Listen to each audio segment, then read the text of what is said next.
Hello and welcome back to the second class because we are going to continue after the story that we learned about the exchange rate systems. So we know so far that by 1997 there was a huge financial crisis and some countries decided to change to a fixed system and some stayed on the floating system, but we don't really know what floating or fixed system is. So that's what we are going to learn today. The purpose of today's class is to understand what's exchange rate system, how many are there, mm, how do they work, how can we choose which one is the best for us. So that's what we are going to do. So here in the presentation, we're still on presentation number 1 that you have in Canvas. We have the classification of the different exchange rate systems. And in this table, I will explain it really step by step, and I will explain every concept. But this is really the table that you should consider taking notes, or like, I don't know, like just keep this table near you because it really explains everything. It's just that I need some time to explain what does everything mean. Okay. So, as I said, these are the exchange rate systems. Some are fixed. We're going to learn what does that mean, and some others move more to the floating or free areas. And in total, according to the International Monetary Fund, there are 10 different exchange rate systems. So here we are going to learn only 4, but with those 4, I think that you can understand around maybe 95% of the countries in the world, because 95% of the countries in the world use mm, one of these 4 systems. So let me explain you. These are the systems: hard-peg, soft-peg, managed float, and free float. And let me explain you how this table works. So on the left side of the table, the hard-peg and the soft-peg are what we call the fixed systems. So the fixed systems are these two, hard-peg and soft-peg. And on the right side of the table, we'll have the floating system, managed float and free float. Let me explain you step by step the 4 systems. I will give you examples. I will give you advantages and disadvantages of each of them, and then you will be able to understand and work it better. So let's start with the fixed system. So I will start with the hard-peg. This will be the first one that I will explain, and maybe I will take more time with this one, with the hard-peg, because the hard-peg, because first I need to explain the concepts that are relevant when analyzing the exchange rate systems, and then I will explain the hard-peg. So the hard-peg is the most extreme version of the fixed systems. This is the more fixed system of the fixed systems, right? So this is the extreme version of the fixed systems. And the hard-peg, what it means that the value of a currency is pegged. Pegged means like that it follows the same route as another currency.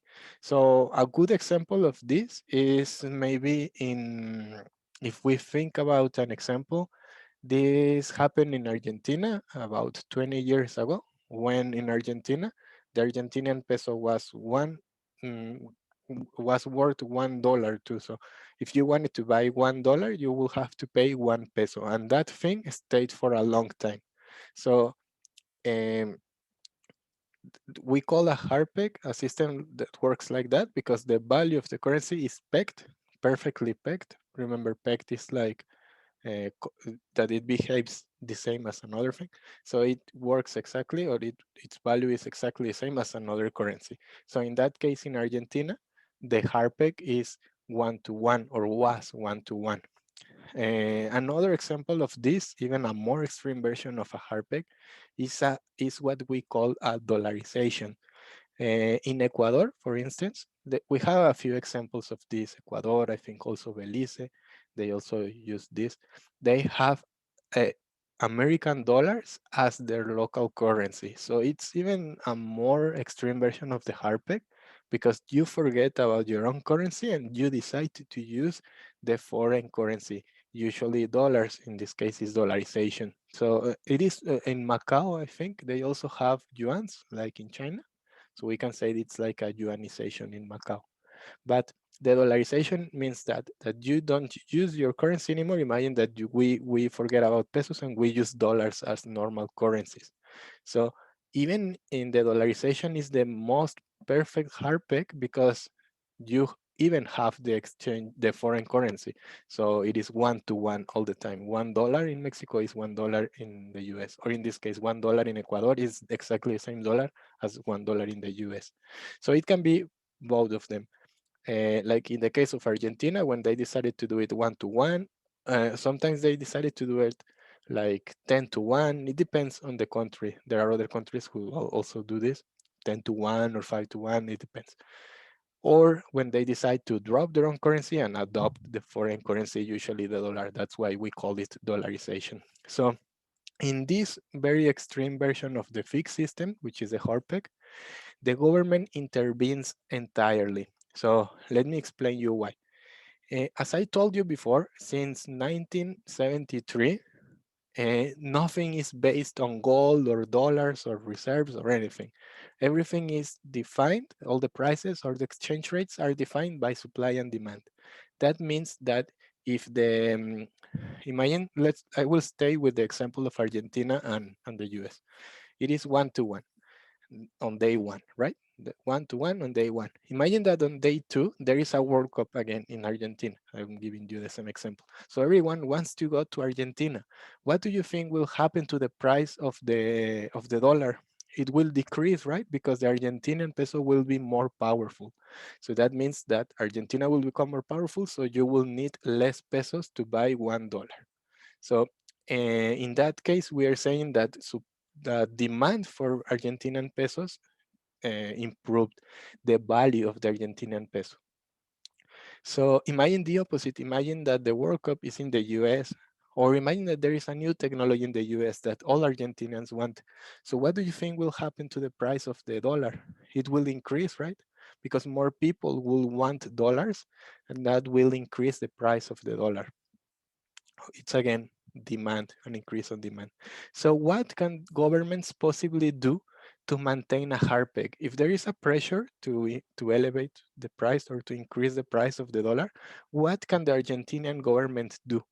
Imagine if we go back to the example from the previous week when I told you that imagine yourself buying dollars, or in previous week I said buying pounds, but imagine yourself an Argentinian buying dollars and that the bank says there are not enough dollars, so we are going to raise the price. Imagine if in that moment the government, the Argentinian government, decides to go into the bank and say, you know what, don't worry about how many dollars you have. You are going to sell every dollar at 1 peso because I will give you all the dollars that you need.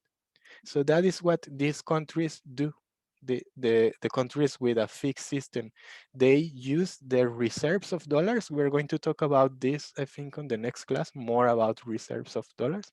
But the governments decide to use their reserves to put more dollars in the market. And then it doesn't matter if there is an increase on the demand of dollars or whatever. If there are more dollars in the market, there will never be a lack of dollars, so the price will not increase. I don't know if you understand this part, but in the fixed systems, governments decide to go into the market directly, manipulate the market by putting more dollars in the market, and that will make it impossible to raise the price of the dollar. So this is the most important policy that fixed systems use. Another important policy that they use is that um, governments sometimes, imagine that the same thing happens, right? Like there is a higher demand for American dollars, so Argentinian peso decreases its value.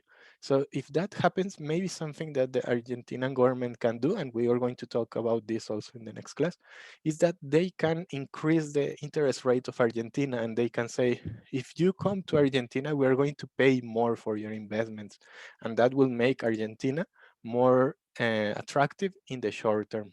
So that's another thing that can balance things. Always supply and demand are like a balance. Like imagine that there is a huge demand for dollars, right? So it will make it more expensive. But then the government decides to increase the interest rate, making more attractive Argentina. So then it moves like this. So this is the main difference between fixed and floating systems. In the fixed systems, governments intervene a lot, especially in the hard peg, they intervene a lot. In the soft peg, we're going to see it's a little bit less. And in the floating systems, they try to not intervene, to not put dollars, to not manipulate the interest rate, not do things such as that. So I will stop the video in here, which is kind of the introduction to exchange rate systems, and I will do one video for each of them, one hard peg, one soft peg, and blah, blah.